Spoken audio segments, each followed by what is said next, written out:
Kryetari i Partisë Demokratike Sali Berisha komentoi sot vendimin e presidentit të Shteteve të Bashkuara të Amerikës Donald Trump për të shtyrë me të paktën një vit fuqinë e një urdhri ekzekutiv që ka të bëjë me gjendjen emergjente në Ballkanin Perëndimor. Gjatë një komunikimi me gazetarët, Berisha deklaroi se ky urdhër, në të cilin përmenden edhe individët e përfshirë në korrupsion të rëndësishëm, do të ketë efekt mbi kryeministrin Edi Rama. Maduro. Çfarë komenti tjetër don?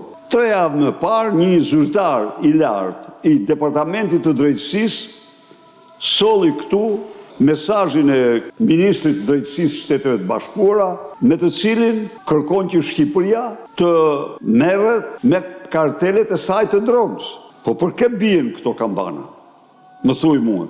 Si të mos e shpallat, më thuj ti mua presidenti Trump, Ballkani një zonë të rrezikshme? Kjo është arsye. Kartelet po, Ramaduro po, gjithë së bashku. Berisha komentoi edhe emërimin e antarit kryesisë Partisë Demokratike Gens Deromemaj në krye të kadastrës së Vlorës, duke sqaruar se 10 ditë më parë zoti Deromemaj e ka njoftuar se do të largohej nga PD. E kam thënë dhe përsëris prapë, thelbin e lëvizjes e konsiderit të drejtë në zgjedhjes së njeriut.